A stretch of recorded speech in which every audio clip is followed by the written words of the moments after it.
안녕하세요. 책사랑 오스컨입니다. 신인간혁명 제4권 청엽입니다. 157페이지부터입니다. 저자는 이케다 다이사쿠, 펴낸 곳은 화강신문사입니다. 청엽. 청엽에는 청년의 찬란한 빛이 있다. 활짝 갠 하늘 아래 넘치는 빛을 받으며 그들은 희망의 선율을 자유롭게 연주한다. 싱싱한 입줄개는 젊은 생명의 고동이 맥동하고 내일을 향해 왕성하게 양분을 빨아올린다. 그리고 비바람을 견디며 실록에서 심록으로 스스로를 깊게 해간다. 청엽이 무성한 청년의 숲을 만들어간다. 여기에 야마모토 시니치의 광선유포에 대한 대구상이 있었다. 중국의 관자에도 일생의 계획은 사람을 육성하는 것보다 더한 일은 없다고 있다. 생애의 계획을 세우려면 인재를 육성하라는 의미이다. 세계를 향한 광선유포가 본격적으로 전개되는 시대는 30년 후, 40년 후가 될 것이 틀림없다. 그때 사회의 지도자로 되어가는 것은 현재 청년들이 제1진으로 하는 젊은 세대들이다. 따라서 지금부터 청년들을 육성해두지 않으면 반석 같은 미래의 건설은 있을 수 없다는 것을 신이치는 통감하고 있었다. 신이치는 5월 3일에 본부 총회가 끝난 후 아키즈케 에이스케 청년부장을 비롯하여 운영에 임했던 남녀 청년부 간부들과 간담했다. 그 자리에서 신이치는 제안했다. 이제 제2막이 열렸다. 청년이 크게 비약하는 마디로 하기 위해 오늘을 출발점으로 하여 올해를 청년의 해로 하고자 하는데 어떻게 생각하는가? 예, 좋습니다. 다니다 쇼이치 남자부장이 힘차게 대답했다. 신이치는 이야기했다. 어떠한 단체라도 청년에게 기세가 있고 또 청년이 유감없이 힘을 발휘하고 있다면 영원히 정체에 빠지는 일은 없다. 학회의 미래를 짊어지고 광포의 영원한 길을 열어가는 것은 청년부다. 따라서 나는 모든 청년들을 지금부터 더 한층 본격적으로 육성해 가고자 한다. 청년부를 중심으로 새로운 광선유포의 흐름을 만들어가는 것이 회장 취임 2년째의 나의 테마다. 그것을 위해 각 방면의 남자부 총회에도 여자부 총회에도 전부 참석할 생각이다. 진검승부의 자세로 여러분을 육성해 가고자 한다. 이 1961년 7월은 남녀 청년부 결성 10주년에 해당하며 5월부터 7월 초순에 걸쳐 각 방면마다 남녀별 총회가 예정되어 있었다. 남자부에게 있어 그것은 가을에 실시될 정예 10만 결집에 대한 사실상의 개막이기도 했다. 그 이유는 남자부는 이미 부원 25만 명을 갖추고 있어 10만 명의 모임으로는 대표의 참가로만 끝나고 만다. 그래서 10만의 모임은 수도권 남자부가 중심이 되어 실시하되 각 방면의 총회도 같은 의미를 담아 개최하기로 결정한 것이다. 시이치의 말에 점점 힘이 들어갔다. 도다 선생님 시절 청년부는 학회의 모든 책임을 짊어지고 항상 학회 발전의 원동력으로 되었다. 도다 선생님이 말씀하셨던 75만 세대는 누가 하지 않더라도 청년부의 손으로 성취하겠다는 기계가 있었다. 그리고 각 지부나 지구에 있어서도 청년부가 포교의 선두에 서왔다. 또 어떤 문제가 생겼을 때 가장 먼저 달려가 대처해온 것도 청년부였다. 일체를 청년부의 손으로 짊어져 왔다. 그러므로 도다 선생님도 청년부는 나의 직계라고 말씀하시며 그 성장에 최대의 기대를 보내셨던 것이다. 그러나 학회가 커지고 조직이 정비되면서 청년부가 장년부나 부인부의 그늘에 가려 충분히 힘을 발휘하지 못하고 있다는 느낌은 금할 수 없다. 단적으로 말하자면 청년부가 자신들끼리만 작게 뭉쳐져 가는 경향으로 흐르는 것을 나는 걱정하고 있는 것이다. 학회의 모든 책임을 짊어지겠다는 자각이 없다면 청년부는 언제까지나 후계자로서 성장할 수 없다. 지금 예전의 청년부가 학회의 순회가 되어 종횡무진으로 힘을 발휘하여 싸우고 있지만 모두가 청년부 시절부터 학회 전체를 책임진다는 결의로 나와 함께 필사적으로 일해왔다. 그 자각과 행동이 있었기에 지금 학회의 순회로서 훌륭하게 지휘를 할 수가 있는 것이다. 그것은 신이치가 실감한 것이었다. 신이치는 부원이었을 때부터 광선유포에 대한 도다의 구상을 실현하기 위해 학회의 모든 책임을 짊어지려 했다. 그 자각은 반장 시절에도 청년부 실장 시절에도 항상 변하지 않았다. 물론 위치나 역직에 따라 책임 분야나 역할도 달랐다.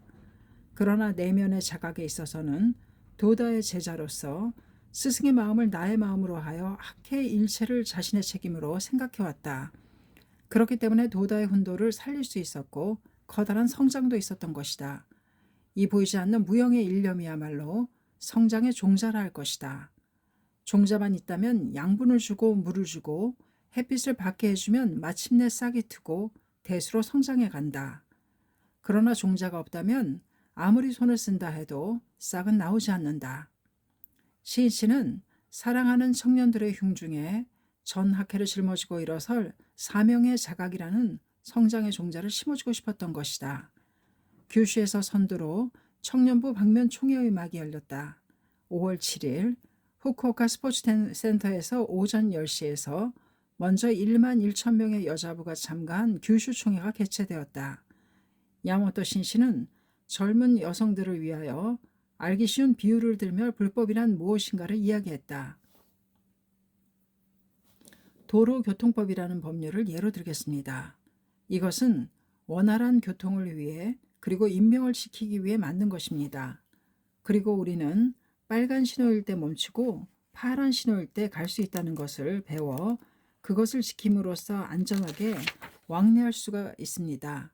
그러나 만약 그것을 알지 못한다거나 혹은 애써 배웠다고 해도 법규를 무시한 채 보행자가 빨간 신호의 길을 건넌다면 어떻게 되는가 반드시 상수에 치이는 등의 사고를 당하고 말 것입니다. 도로교통법 외에도 나라에서 정한 법률은 많이 있습니다. 그것을 어기고 절도나 사기 행각을 벌인다면 처벌을 받아야만 합니다. 그렇게 되면 피해자는 물론이고 자신도 불행해집니다. 또한 사람이 정한 법률은 아니지만 자연계에도 자연계의 법칙이 있습니다.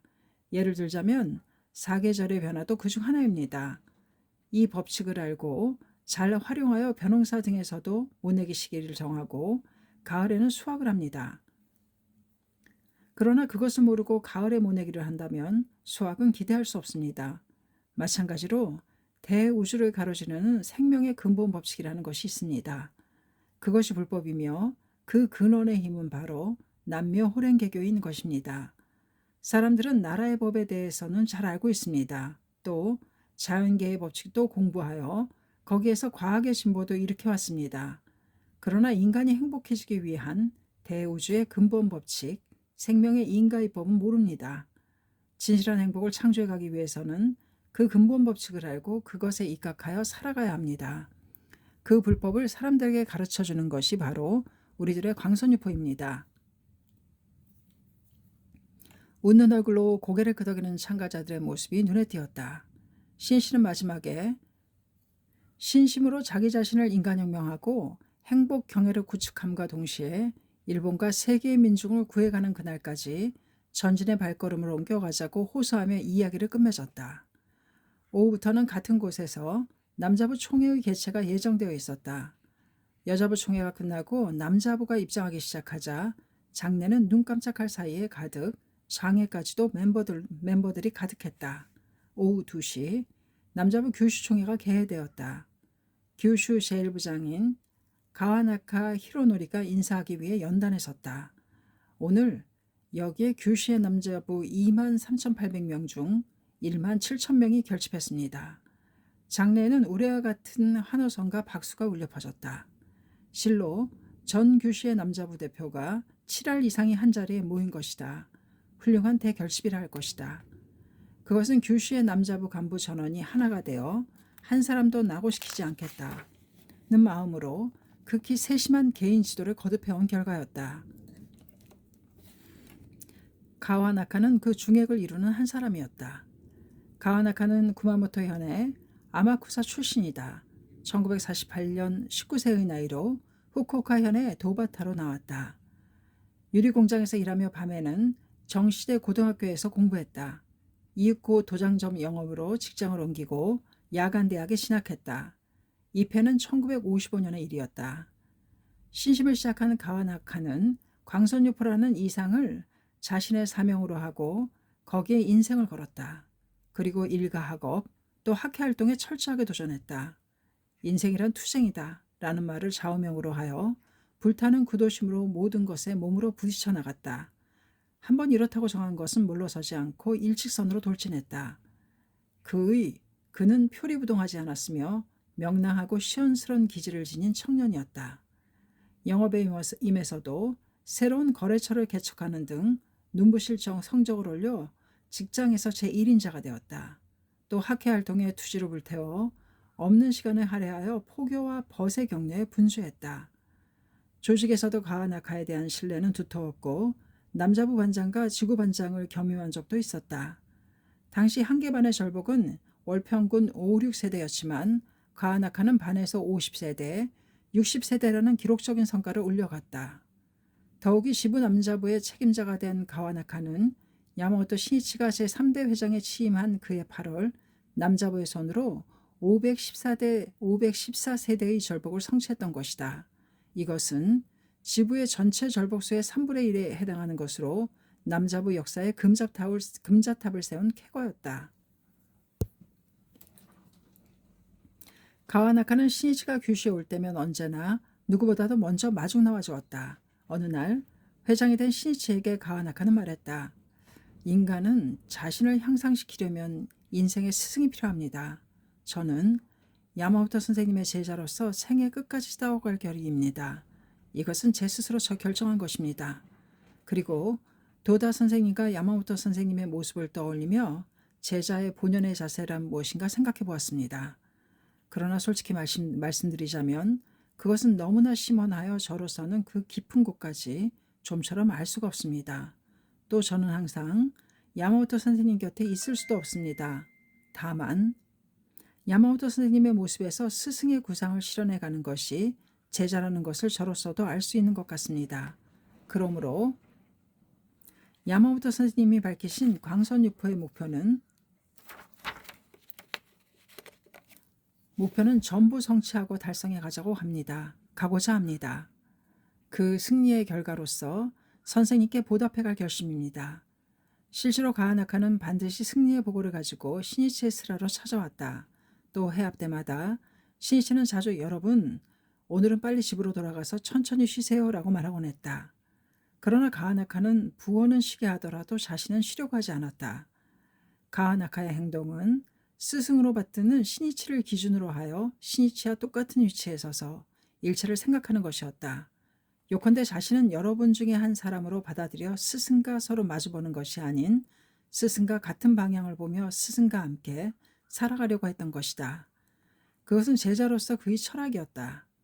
이 규슈 남자부 총회의 대결집을 이룬 원동력이 되었던 것도 가와나카였다.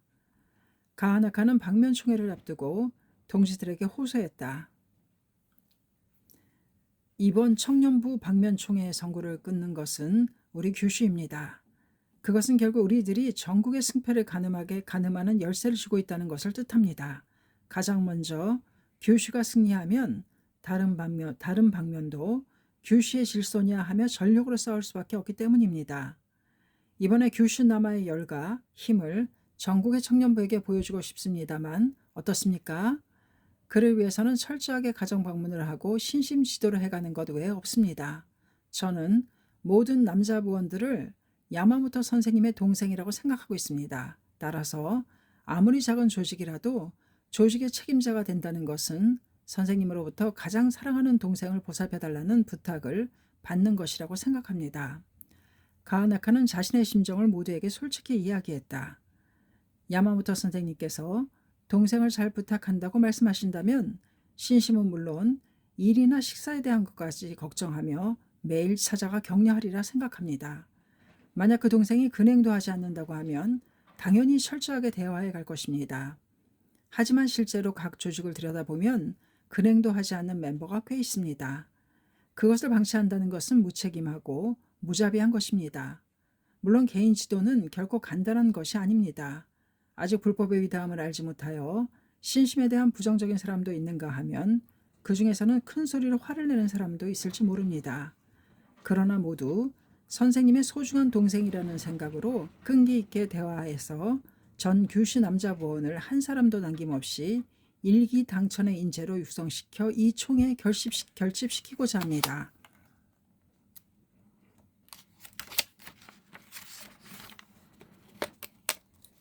가하나카의 호소는 동지들의 마음을 감동시켰다. 모두 새로운 각오로 개인 지도에 몰입해갔다. 가하나카도 오토바이를 몰고 동지들의 집을 한 집 한 집 돌았다. 그리고 기가에서는 한 사람 한 사람의 동지가 총에 참가하도록 기원하며 창제를 거듭해갔다. 가하나카는 문자 그대로 지가 단면의 활동을 전개했던 것이다. 그것은 자기 자신에 대한 도전이었다.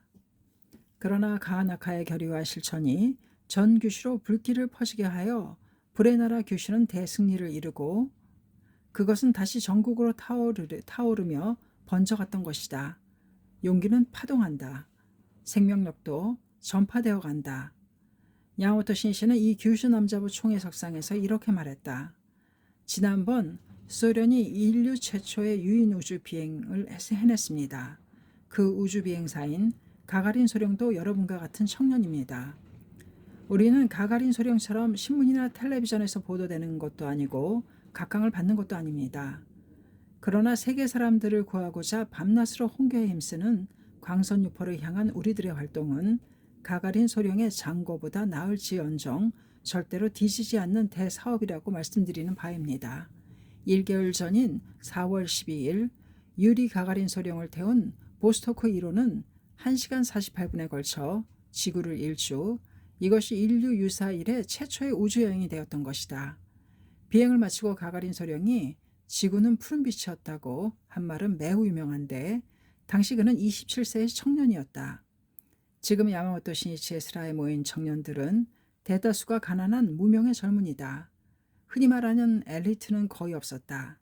그러나 그들은 민중의 마음을 알고 있었다. 불행에 괴로워하는 벗을 구하겠다는 한결같은 정열이 있었다. 그것이야말로 진정한 지도자의 최대 요건이라 해도 좋다. 그 청년들을 다음 세대의 리더로 육성시키는 것이 신이치의 염원이었다. 이어서 신이치는 인생에 있어 대성하는 길은 결코 저편의 먼 곳에 있는 것이 아닌 지금 자기가 있는 바로 이곳에 있다고 말하고 각자가 하고 있는 일에서 또 각자가 세계에서 제1인자, 대승리자가 되어줄 것을 호소하며 이날의 지도로 했다.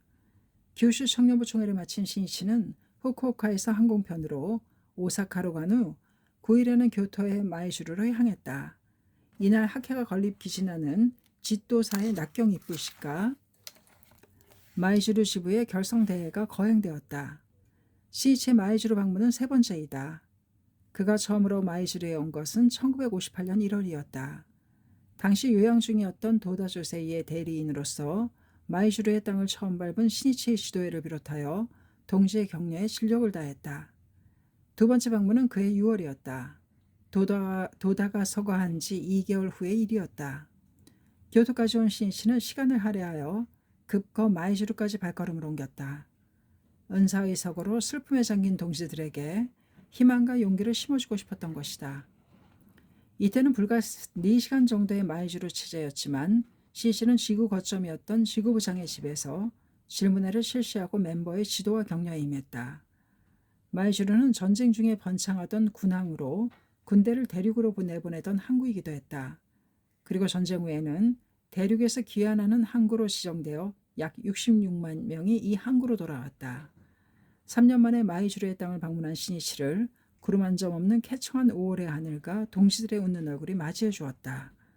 신이치는 우선 오후 1시부터 실시된 지도사의 낙경 입불식에 참석했다. 인사를 하기 위해 일어선 신이치는 전쟁 중 마이주르가 군항이었다는 점에서 군부 정부와 싸워왔던 창각회의 역사를 언급하고 학회야말로 진실한 평화를 창조해가는 종교단체라고 호소했다. 그리고 예전에는 이 마이주르를 통해 병사들이 전쟁터로 나갔으나 앞으로는 불법을 수지한 여러분 모두가 부처의 심부름꾼, 평화의 사자로서 세계로 옹배해주기 바란다고 호소하며 이야기를 끝맺었다. 지도사의 낙경 입불식이 끝나자 신이치는 와이셔츠 차림으로 정원에 나왔다. 그리고 임원인 청년들을 보고 손짓했다. 30명의 청년들이 신이치의 주위를 에워쌌다. 신이치는 지금까지 이상으로 청년들과 만나 대화해 가자고 결의하고 있었다. 신이치는 청년들에게 물었다. 모두 공부는 하고 있겠지요? 고개를 끄덕이는 사람이 있는가 하면 시선을 떨구는 사람도 있었다. 어쨌든 공부해야 합니다. 아무리 바빠도 한 달에 한 권이나 두 권의 책은 읽어야 합니다. 사회에서도 훌륭하게 된 사람은 비록 학교는 나오지 못했어도 모두 열심히 공부하고 있습니다. 지금 노고하고 진지하게 배우며 힘을 키우는 것입니다. 특히 교학이 중요합니다. 교학은 인생과 삶의 궤도를 만듭니다. 교학 연찬이 없으면 무엇을 위한 신심인지 모르게 되고 감정이나 이해에 좌우되어 책략으로 움직이게 되고 합니다. 자, 질문할 것은 없습니까? 그러자 한 남자 부원이 질문했다. 그의 얼굴에는 피로한 기색이 엿보였다. 선생님, 저는 현재 일이 바빠서 학회 활동에 생각만큼 참가할 수가 없습니다. 일과 학회 활동을 어떻게 양립시켜 가면 좋겠습니까? 그것은 일찍이 신 씨 자신이 끊임없이 고뇌해온 문제이기도 했다. 신 씨는 즉시 대답했다. 결론부터 말하자면 어떠한 상태에 있더라도 반드시 모든 것을 끝까지 해내겠다고 정하고 일보도 물러서지 않겠다는 결의를 하는 것이 중요합니다. 인간이란 엄한 상황에 처하게 되면 자칫 구체적으로 어떻게 대처할까라고 고민하기도 전에 이젠 끝장이다 라는 생각에 빠져 자포자기하고 맙니다. 말하자면 싸우지도 않고 마음으로 패배를 선언하고 맙니다. 실은 거기에 바로 모든 패인이 있습니다. 나는 일도 학회 활동도 끝까지 해내겠다고 정하고 시간을 마련해 어쨌든 진지하게 기원해 가는 것입니다. 그리고 생명력과 지혜를 짜내 궁리해 가는 것입니다. 그 방법은 일의 내용이나 상황, 처지 등에 따라 달라집니다. 예를 들면 간부인데도 회사의 출장이 많아 멤버를 돌볼 수 없는 경우에는 출장지에서 편지로 자주 격려하는 방법도 있습니다.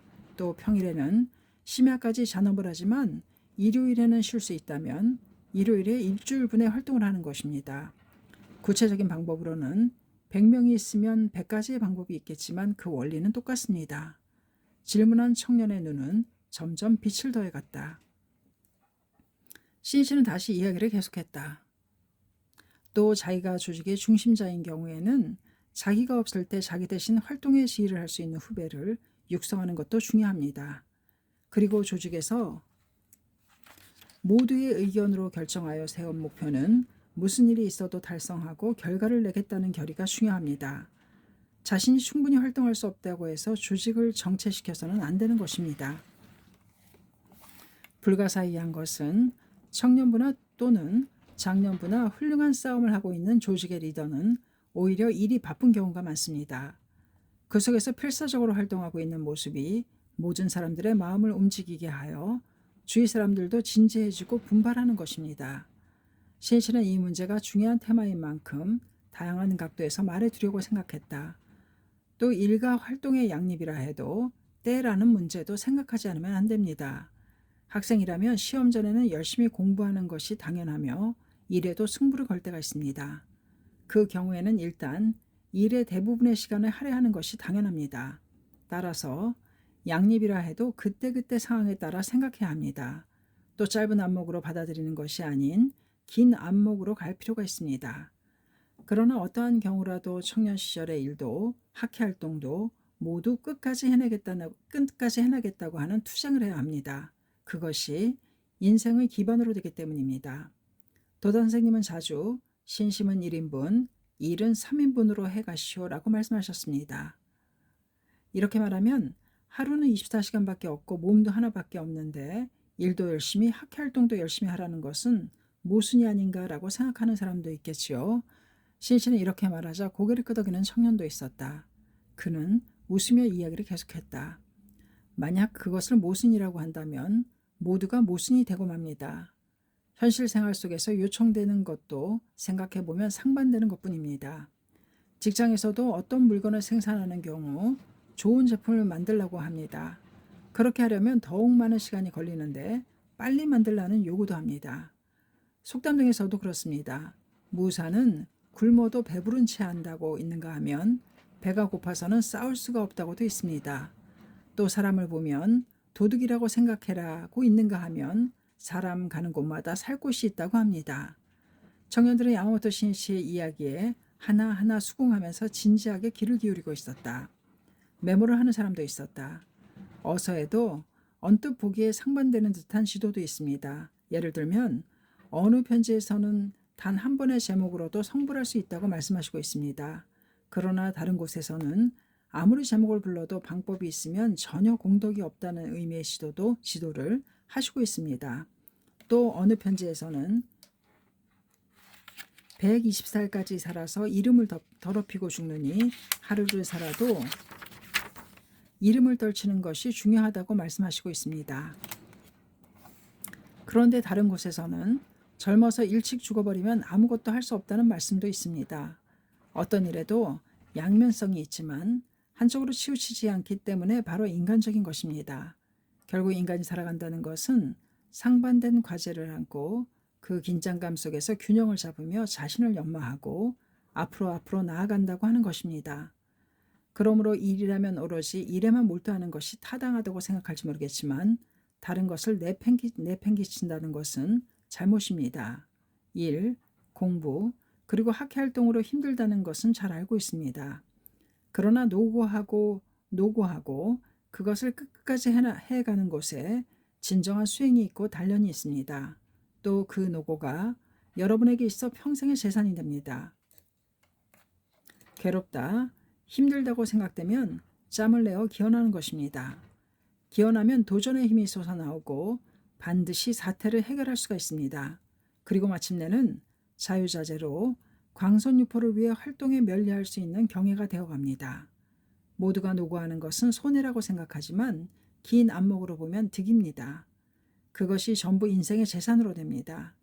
그러므로 많이 노고하고 그 노고를 즐겨갑시다. 청년들의 얼굴에 상쾌한 미소가 떠올랐다. 청년에게 지식과 기술을 가르치는 학교는 있다. 그러나 인생과 생활 방식을 가르치고 생명을 연마하는 교육기관은 없다. 그렇기 때문에 인간 교육의 기본이 필요하다. 시니치는 인간을 만드는 것을 망각한 일본의 고학력화가 초래하는 편파성을 걱정하고 있었다. 그는 학회라고 하는 교사 없는 민중대학에서 인격 교육을 실행하려고 했다. 그렇게 연마 단련된 청년들이 각지에서 각계에서 사회를 지탱해가는 속에 한 나라의 또 세계의 진정한 번영도 가져올 수 있기 때문이다. 청년들과 대화한 후 야마모토 신이치는 마이즈루 지부 결성대회에 참석하였고 다시 지구 간부 지도에 임했다. 다음 날 그는 지부장인 다가와 효조와 함께 차로 시내를 한 바퀴 돌았다. 다가와는 운송업을 하는 장년부로 아내 게이코는 지부 부인부장이었다. 신이치는 다가와의 안내에 귀를 기울이면서 차창으로 보이는 경치를 바라보았다. 산록의 산으로 둘러싸인 잔잔한 푸른 바다가 펼쳐져 있었다. 신이치는 마이주루만이 잘 보이는 장소에서 내리자 다가와에게 말했다. 마이주루는 천연의 항구로군요. 훌륭한 항구입니다. 이 마이주루를 일본에서 제일 가는 광선유포의 항구로 만듭시다. 다가와 씨, 교토에 지부가 있는데 왜 마이주루에도 지부를 만들었는지 알겠습니까? 다가와는 아무 말이 없었다. 그것은 서로 좋은 라이벌이 되면 서로 경쟁하고 서로 촉발하면서 발전할 수 있기 때문입니다. 마이주루가 일어서면 그것이 자극이 되어 교토도 분발합니다. 그러면 효고도 오사카도 힘을 발휘합니다. 그리고 간사이가 힘을 내면 도쿄도 일어서고 그것이 전국으로 파급되어 갑니다. 그러므로 마이주루가 중요합니다. 여기서부터 전 창가학회를 움직여가는 것입니다. 신이치의 이야기를 듣고 다가와는 자신의 세계가 열려가는 듯했다. 그렇구나. 나의 활동 무대는 산과 바다로 둘러싸인 일개 항구 마을이긴 하지만 그것은 전국으로 이어지는 성구의 항구였다. 다가와는 자신의 흉중에서 투지가 불타오르는 것을 느꼈다. 야마모토 신이치는 마이주루에서 지도를 위해 나라로 향하여 이날은 나라에서 하룻밤을 묵고 다음날 11일에는 고베의 오지체육관에서 거행된 고베 효고 2개 지부 합동 결성대회에 참석했다. 신이치는 이 고베에서 기록영화의 제작을 발표하자고 생각했다. 학회가 걸어온 광포의 발자취는 그 한 장면 한 장면이 영원불멸의 황금빛을 발하고 있다. 그러나 아무리 큰 해압이라도 거기에 참가할 수 있는 멤버는 200만 세대에 이르는 해원에서 보면 극소수에 불과했다. 또 강선유포의 파동은 세계로 넓혀지고 있지만 대부분의 회원은 그 모습을 직접 눈으로 볼 수가 없다. 신실은 모든 동지들이 그 학회의 약동을 실감하고 공유하려면 어떻게 해야 좋은지 이미 청년부 실장 시절부터 생각해왔다. 그리고 학회의 큰 행사나 활동 모습을 영화로 담아 모두가 감상할 수 있게 하자고 착실하게 계획을 추진해왔던 것이다. 학회 주요 행사는 1956년 9월의 청년부 체육대회 1회 신이치의 제안으로 16mm나 8mm 영화 필름으로 수록해왔다. 이것으로 도다 조세이의 원수포 금지 선언이나 대강당 낙경 기념식전, 또 인도의 붓다가야에서 동양강포의 비석 등을 매납하는 모습도 영화로 기록할 수 있었다. 영화의 힘은 참으로 크다. 백문이 불여일견이라는 속담도 있지만 가만히 앉아서 만인이 일견할 수 있는 기회를 줄 수가 있다. 그리고 우수한 영화는 사실을 비추어 낼 뿐 아니라 그 밑에 숨겨진 진실을 또 사상, 철학을 표현한다. 이 영화의 힘을 가장 빛낸 사람 중 하나가 저 희극왕 채플린이다.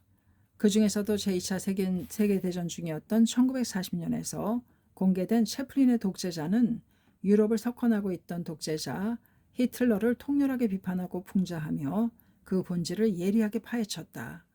당시 채플린이 있던 미국은 아직 참전하기 전이어서 공공연한 히틀러 비판을 꺼리는 분위기였으며 히틀러를 비판하면 거세게 비난받았다. 그러나 채플린은 오직 홀로 도전하여 독재자 히틀러의 허세와 거짓을 한편의 영화로 훌륭하게 묘사했던 것이다. 20세기는 한편으로 영상의 시대라고 할 것이다. 신씨는 그 커다란 가능성에 관심을 갖고 광선유포라는 학회의 대민중운동의 진실한 모습을 영상에 담기 위해 그해 봄 이사회에서 기록영화의 제작을 제안했다. 그 검토가 거듭되어 기록영화 제작이 구체화되었던 것이다. 신씨가 그 이야기를 고베의 땅에서 하려고 했던 것은 예부터 해외로 연결된 무역기지 역할을 해온 고베가 새로운 문화의 도읍이라고 생각했기 때문이다. 또 도쿄, 오사카, 교토, 나고야, 고베, 요코하마의 일본 6대 도시 중에서 이제까지 지부가 없었던 곳은 고베뿐이었다. 거기에 드디어 지부가 탄생한 만큼 신이치는 희망에 찬 발표를 하여 그 새로운 출발을 축하하고 싶었기 때문이기도 했다. 고베 효고 2개 지부 합동결성 대회장은 열기로 가득 차 있었지만 밖에는 세찬비가 내리고 있었다. 신이치는 단상에 서자 그 비구름을 몰아내듯 먼저 고베의 회관을 건설할 것을 발표하며 희망의 빛을 비추었다. 신이치는 터져나오는 박수가 그치기를 기다린 후 말을 이었다. 그런데 여러분은 홋카이도 본부는 어떤 건물일까? 또 홋카이도의 동지는 어떤 환경 속에서 활동하고 있을까라고 궁금해하실 때가 있으리라 생각합니다. 혹은 오키나와의 동지는 어떤 모습들일까? 더욱나 주부는 어떤 활동을 하고 있을까? 나아가 미국, 브라질, 동남아시아 등의 상황을 알고 싶은 분도 많이 계시리라 생각합니다. 그래서 학회 촬영반이라고 할 수 있는 그룹을 만들어 그러한 각지의 모습을 16mm 필름 등에 담아 뉴스로 꾸며 여러분에게 보여드리려고 합니다만 어떻습니까? 또다시 대환호성과 박수가 장내를 감쌌다. 효고에 여러분이 찬성해 주셨으므로 나는 자신감을 갖고 이것을 추진해 가겠습니다. 아무쪼록 이 기록 영화의 완성을 기대해 주십시오. 그 후 신이치는 신심의 세계에 있어서는 불순한 이해타산이 아니라 어디까지나 순수한 마음으로 강선유포의 활동에 매진해가는 것이 중요하다고 강조, 한 사람 한 사람이 행복한 인생을 구축하기를 희망하며 지도를 마쳤다. 야마모토 신이치는 12일 고베에서 도쿄로 돌아오자 다음 날 13일에는 오키나와로 향했다. 14일에는 오키나와 총지부 결성대회가 실시될 예정이었다. 전년도 7월에 방문한 이후 아직 10개월밖에 지나지 않았으나 오키나와의 반석 같은 미래를 구축하기 위해 신씨는 당분간 매년 오키나와를 방문하자고 생각했다. 신씨는 나하 공항에 도착하자 마중 나와준 동지들에게 말했다. 드디어 오키나와에도 봄이 왔군요. 오키나와의 이 10개월간에 걸친 비약적인 발전은 멤버들의 얼굴을 일변시켰다. 그 어느 누구의 얼굴에도 자신감과 기쁨이 넘치고 환하고 명랑한 미소의 꽃이 빛나고 있었다. 사람이 변하면 사회도 변한다. 사람이 빛나면 국토 세간도 빛난다. 의정은 불이라고 불법은 가르친다. 신씨는 지금 오키나와의 영광에 찬 미래를 확신할 수 있었다. 시니치의 이 오키나와 체제는 불과 1박 2일에 지나지 않았으나 그는 지구 간부들과 간담회를 하는 등 시간을 쪼개가며 동지들을 격려했다. 또 총지부 결성대회에서는 오키나와에 해관을 건설할 것을 발표하고 그 낙경 입불식 때에 다시 오키나와에 오겠다고 약속했다. 그것은 바로 새로운 희망이 싹트는 오키나와와 광포의 봄이 도래했다는 것을 알리는 것이기도 했다. 오키나와 총지부 결성대회를 마친 후 총지부장인 다카미 후쿠야스가 시니치에게 말했다. 선생님, 드디어 내일부터 동남아시아 지도를 하러 갑니다. 이 동남아시아 지도는 시니치가 1월부터 2월까지 아시아를 방문했을 때 그가 구상한 것으로 그 후 이사회에서 검토하여 결정한 계획이었다. 이것은 회장의 해외 방문을 제외하고는 간부를 해외로 파견하는 본부의 제1진이 된다. 시니치는 오키나와의 간부인 다카미 일행도 파견 멤버로서 갈 수 있도록 제안했었다. 그렇군요. 잘 부탁합니다. 오키나와는 아시아의 현관입니다. 앞으로도 오키나와 사람들이 계속해서 동남아시아로 나가 멤버를 격려해가는 흐름을 만들어주기 바랍니다. 오키나와는 전쟁으로 가장 괴로워했던 지역입니다.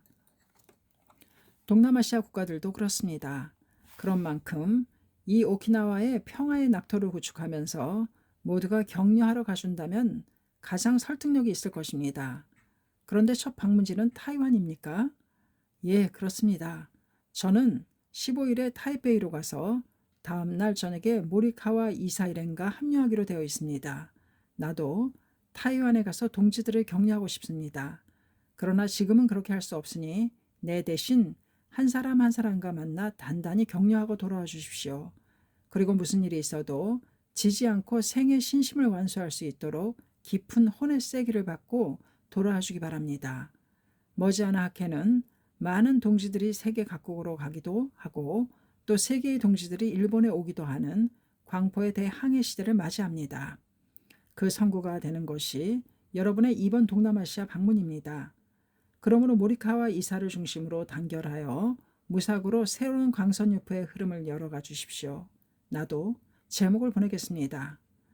다카미는 시니치의 이야기에 동남아시아 지도에 깊은 의의를 느끼고 분발했다. 다카미는 다음 날 15일 오키나와를 출발하여 타이베이에서 모리카와 일행과 합류했다.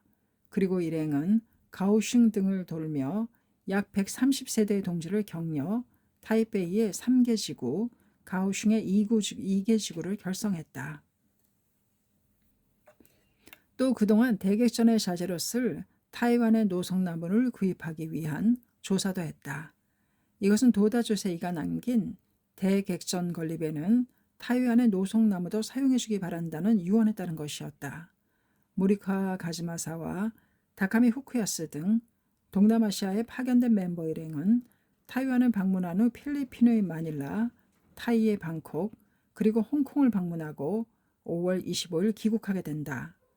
그동안 그들은 필리핀의 마닐라 지구, 타이의 방콕 지구를 결성, 또 방문할 수 없었지만 인도네시아, 베트남, 버마, 현재 미얀마의 멤버를 초청, 협의를 통해 각각의 나라의 지구를 결성했다.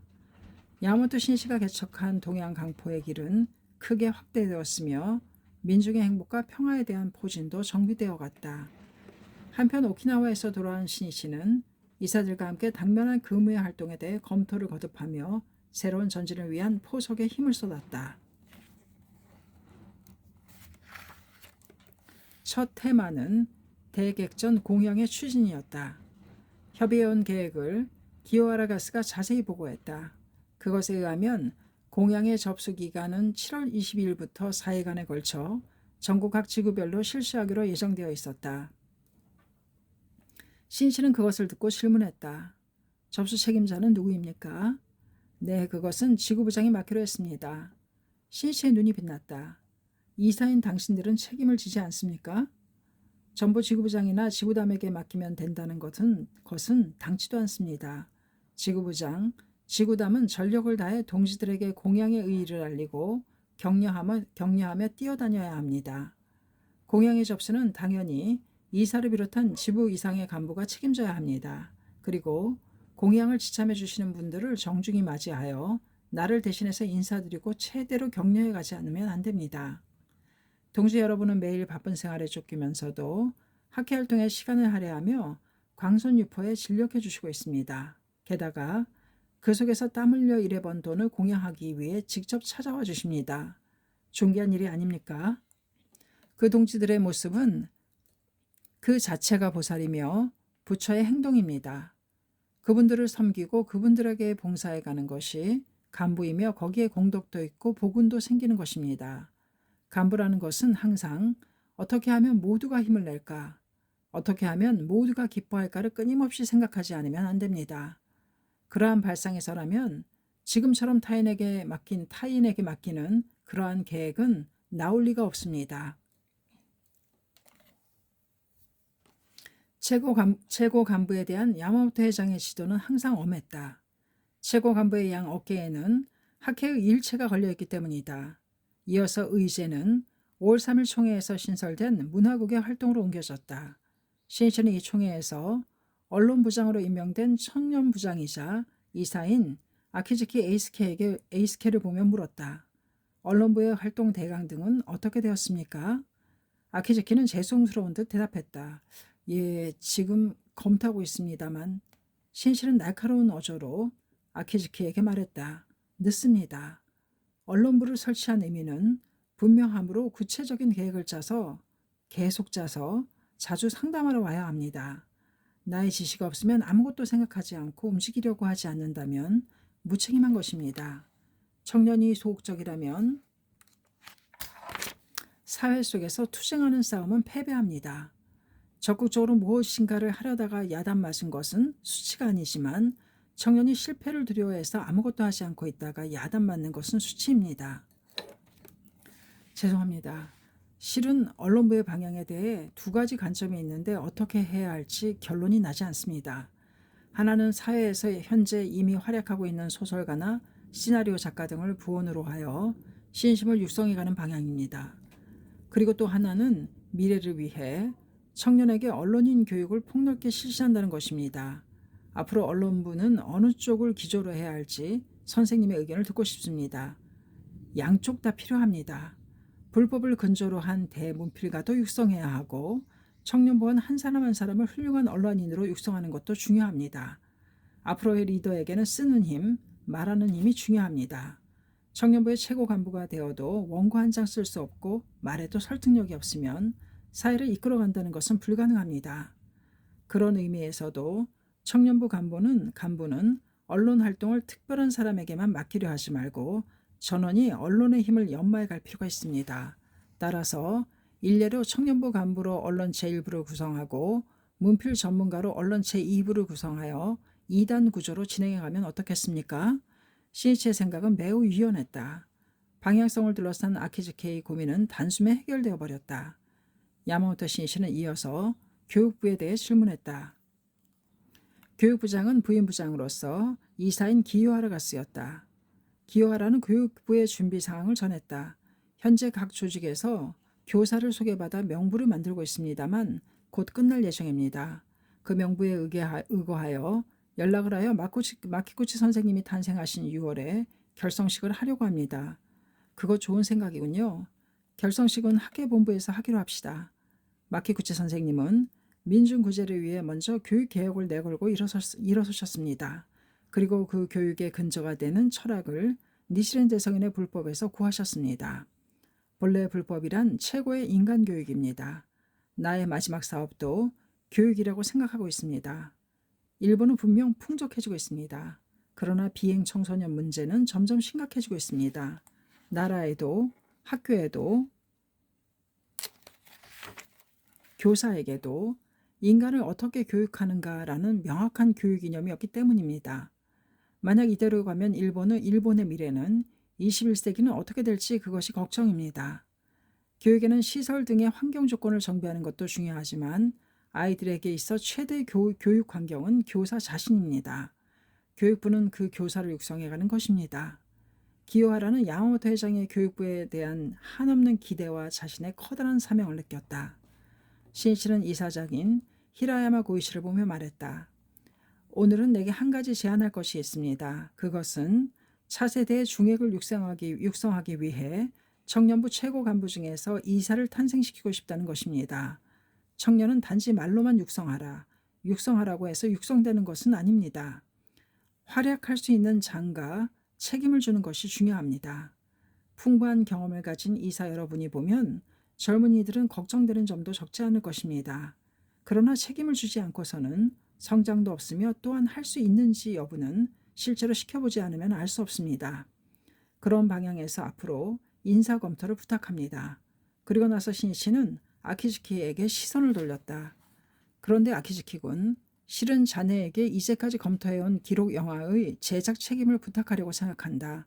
이것은 새로운 분야의 일이므로 청년이 도전해 갔으면 한다. 여러 가지 일을 떠맡아 힘들겠지만 미래를 위해서도 청년이 일체를 짊어지고 길을 열어가주기 바라네. 네. 아키즈키의 대답에는 결의가 담겨 있었다. 5월 16일은 5월달 남자부 간부회였다. 당차 야마모토 신이치는 이 해합에 참석할 예정은 아니었다.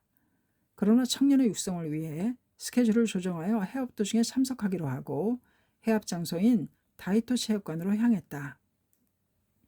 신이치가 남자부 간부회에 참석하는 것은 1년 만이었다. 신이치가 탄 차가 아사쿠사 역에 다다르자 몇 명의 청년들이 다이토 체육관을 향해 달리고 있었다. 간부회는 이미 시작하고 있을 시각이다. 그들은 허둥지둥 일을 끝내고 급히 달려왔을 것이다. 모두 이마에 땀을 흘리고 숨을 헐떡이면서 달리고 있었다. 그러나 아무리 서둘러도 간부회는 이미 시작되었으며 비록 전력으로 달린다 해도 시간상으로 단지 5분이나 10분 정도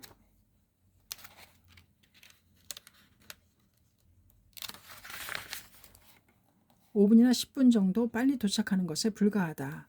그런데도 열심히 달리고 있는 청년들에게서 신이치는 뜨거운 구도의 숨결을 느낄 수 있었다. 상식적인 면에서 보면 사고 등이 일어나지 않게 하기 위해서라도 해합장소를 향해 급히 달린다거나 하면 안 될 것이다. 그러나 중요한 것은 그 마음이다. 비록 해합은 시작되었어도 1분 1초라도 빨리 해합장소에 도착하여 조금이라도 많은 것을 흡수하겠다는 그 일념이 사람을 성장시키는 것이다. 이러한 자세를 잊어서는 안 된다. 신이치는 현재라고 하는 합리주의의 시대에 학회의 정신을 어떻게 한 사람 한 사람에게 가르쳐가면 좋은가 생각을 거듭하고 있었다. 간부회는 야마모토 회장이 참석하자 폭발적으로 고조되었다. 청년부 간부들은 회장이 간부회에 참석했다는 사실에서 5월 3일에 본부총회 후에 신이치가 말한 올해는 청년의 해이다 라는 의미를 강하게 실감했다. 이날 신이치는 강연에서 다음과 같이 자신의 심정을 이야기했다. 나는 힘도 없는 미완성의 인간입니다. 여러분이 보면 결점도 많아 보이리라 생각합니다. 그러나 여러분을 신뢰하고 그 전도에 기대를 걸며 일본을 구하고 광선유포를 목표로 싸우는 마음은 누구에게도 지지 않는다고 확신하고 있습니다. 또 올해도 저 자신 40여만 명의 학회 청년의 한 사람으로서 청년부의 한복판에서 함께 싸우며 전진해갈 결의입니다. 잘 부탁드립니다. 신이치는 회장이라는 높은 역직으로 청년에게 무엇을 가르치려고 하지 않았다. 같은 한 사람의 인간으로서 자신의 혼과 행동으로 그들을 촉발시키려고 했던 것이다. 인간을 육성하는 최대의 힘은 촉발력 외에는 없다. 야마모토 신이치는 다음 날 17일 후쿠시마 현의 고우리야마로 향하여 도호쿠의 3개 총지부 결성대회에 참석했다. 돌아오는 길에 신이치는 동행한 청년부 간부에게 말했다. 언론부에 가는 것인데 어쨌든 청년부를 중심으로 움직여가는 것이 중요하다고 생각한다. 언론부원은 우선 남녀 청년부의 지부 중심자로 하면 어떨까? 그 멤버들이 다음에 모이는 날이 19일 밤이라고 한 것 같은데 청년부 간부는 대답했다. 예, 수도권 남녀 청년부의 지부 중심자가 학회 본부에 모이기로 되어 있습니다. 그러면 거기에 나도 참석하여 그 해합을 언론부의 결성식으로 하자. 신이치는 어느 곳에 있더라도 청년들의 일이 머리에서 떠나지 않았다. 19일 신이치는 학회 본부에 모인 청년들에게 말했다. 니치렌 대성인께서는 몸에 무기를 지니시기는커녕 권력, 재력도 없이 오로지 언론으로서 나라의 모든 탄압과 가면히 싸우셨습니다. 언론에는 시대를 창조하고 시대를 좌우하며 시대를 결정해가는 힘이 있습니다. 그러나 현재 언론계는 무책임과 태폐풍조로 흐르고 있습니다. 세상이 부패하는 원인도 바로 여기에 있다고 나는 생각합니다. 그런 속에서 진실한 인간의 길을 밝히고 민중을 지키며 세계 평화에 대한 흐름을 여는 언론을 전개해가는 것이 바로 우리 창가학회의 언론부입니다. 나는 언론부의 출발에 즈음하여 그 선구자로서 굳이 청년부 간부인 여러분에게 언론부원의 사명을 맡기기로 했습니다. 앞으로의 구체적인 활동에 대해서는 언론부장인 아키즈키 청년부장을 중심으로 검토해 주셨으면 합니다만 어쨌든 한 사람 한 사람이 각종 기관지를 비롯한 모든 곳에서 민중을 위한 언론을 또 학회의 정의에 대한 주장을 힘껏 전개해 주었으면 합니다. 나도 글을 쓰겠습니다. 선두에 서서 싸우겠습니다. 사실 신씨는 대백년하의 건두원을 계속 집필하는 것 외에도 월간지 우시오 등에도 글을 쓰고 있었다.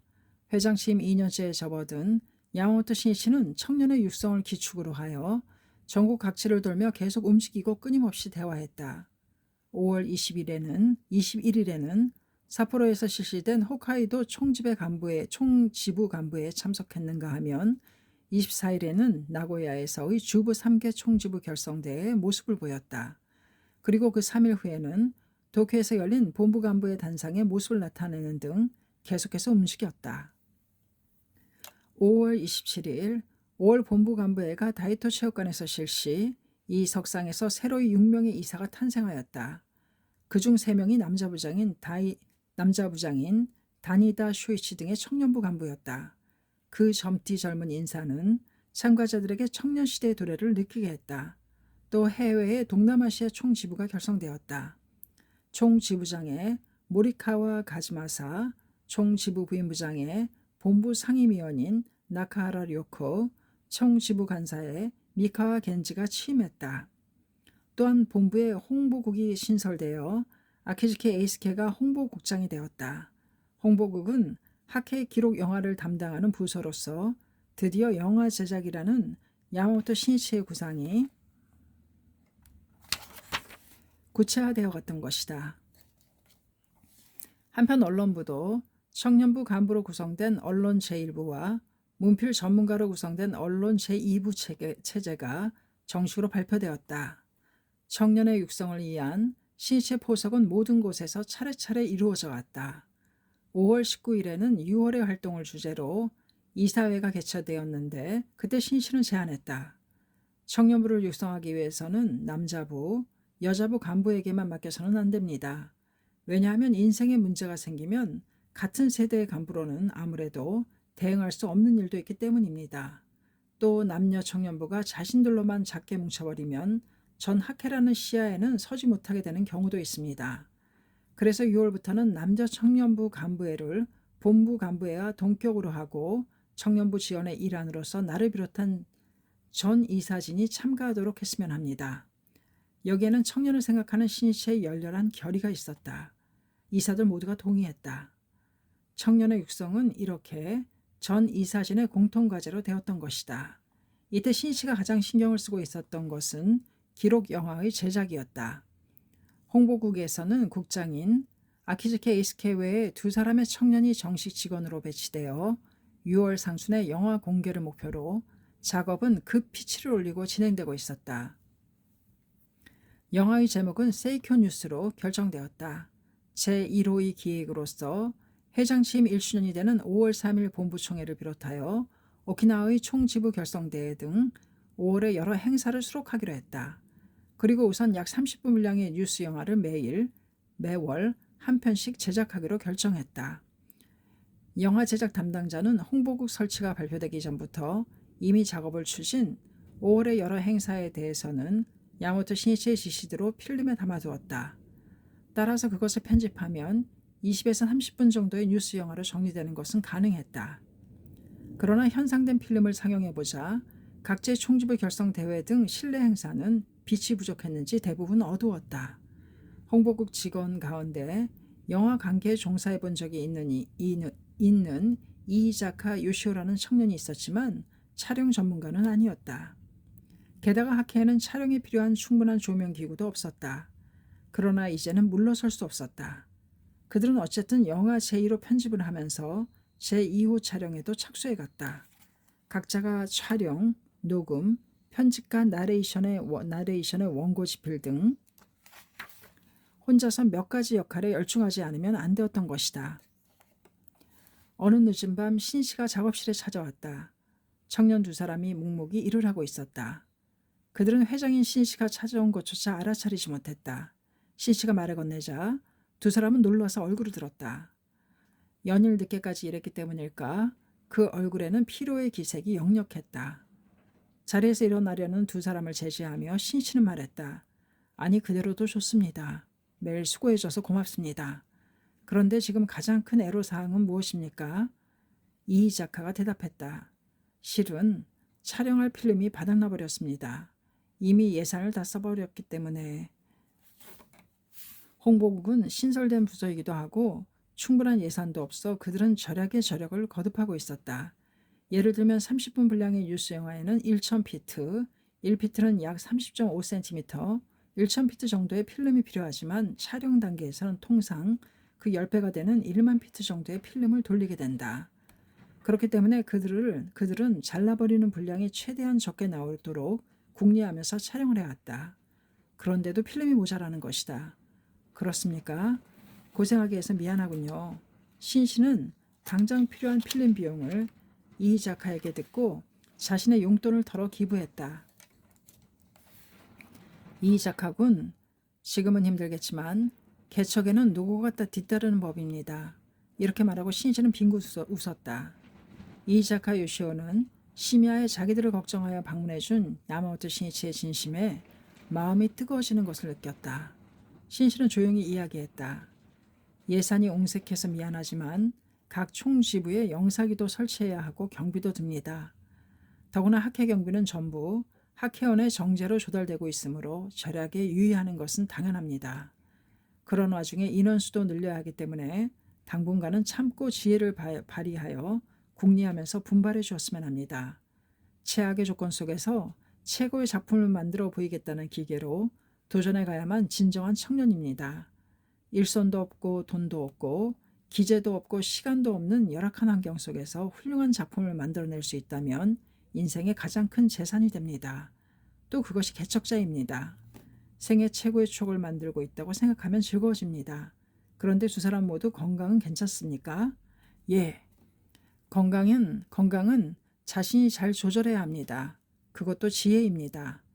어쨌든 힘들다고 생각되면 완성된 영화를 보고 환희하여 분개하는 동지들의 모습을 마음에 그리는 것입니다. 영화 제작은 눈에 띄지 않는 그늘의 힘이지만 그 영향력은 굉장합니다. 집도 토대는 보이지 않습니다. 차도 엔진은 사람의 눈에 띄지 않습니다. 인간의 몸에서도 심장은 보이지 않습니다. 일체를 지탱하고 있는 정말 중요한 힘은 언제나 그늘에 가려 있는 것입니다. 이 영화가 완성되면 학회에 새로운 역사가 열립니다. 그리고 몇십만이나 되는 사람들이 분발하게 될 것입니다. 그 사명을 짊어지고 있는 것이 여러분입니다. 그 의미에서 보면 여러분은 대지도자와 같은 활동을 하고 있는 것입니다. 신이치는 그리고 홍보국의 미래에 대한 구상을 이야기해 갔다. 가까운 시일 내에 칼라 뉴스 영화도 만듭시다. 앞으로 영화는 칼라 시대를 맞이하기 때문입니다. 당시 뉴스 영화의 대부분은 아직 흑백이었다. 그리고 장래에는 동지들의 체험담을 토대로 한 극영화나 다큐멘터리도 만들어 가도록 합시다. 영화를 보고 신심을 하지 않는 사회 사람들이 학회의 진실한 모습을 이해해가면 광선유포의 커다란 힘으로 되기 때문입니다. 신이치의 격려에 이이자카 일행은 피로가 날아가 버리고 용기가 솟는 것을 느꼈다. 방을 나서는 신이치의 뒷모습을 두 사람은 눈물로 배웅했다. 세큐뉴스의 상영을 위해 총 지부에는 남자부를 중심으로 하는 영사반이 조직되었다. 세큐뉴스의 제2로 시작품이 완성된 것은 6월 초순이었다. 영상이 어둡고 선명하지 않는 부분도 있었지만 고심한 끝에 어떻게든 작품으로 완성시킨 것이었다. 야마모토 신이치는 그 시사회를 보고 홍보국 멤버에게 이야기했다. 좋은 작품이군요. 짧은 기간 동안에 잘 해냈습니다. 정말 훌륭한 내용입니다. 역사를 만들었군요. 피로한 탓인지 조금 여인 홍보국 멤버들의 얼굴에 밝은 미소가 떠올랐다. 뉴스 영화로서의 짜임새에 대해서는 앞으로 개선하고 노력해야 할 점도 많이 있었다. 하지만 신이치는 청년들이 그의 기대에 필사적으로 부응하려고 해준 것이 무엇보다도 기뻤다. 이 세이쿄 뉴스의 첫 상영은 6월 9일 도쿄 오타구의 오타산업회관에서 개최된 간토 제1총지부의 지구부장회의가 끝난 후에 실시되었다. 실내 조명이 꺼지고 경쾌한 음악과 함께 스크린에 세이쿄 뉴스의 문자가 떠오르자 커다란 박수가 터져 나왔다. 화면에는 5월 3일 본부총회의 모습이 비춰지고 나레이션이 흘러나왔다. 회장 취임 1주년에 해당하는 제23회 총회는 날씨도 쾌청한 가운데 도쿄 니시타이 강당에서 성대하게 실시되었습니다. 참가자는 모두 진지한 표정으로 빠져들듯 스크린을 보고 있었다. 오타 산업회관의 한 모퉁이에서 영화보다도 그런 참가자들의 표정을 가만히 보고 있는 두 사람의 청년이 있었다. 홍보국의 이이자카 요시오 일행이었다. 그들은 사람들의 반응을 자기들의 눈으로 확인하기 전까지는 일이 손에 잡히지 않을 것 같은 심정에 가만히 있을 수 없어 찾아온 것이다.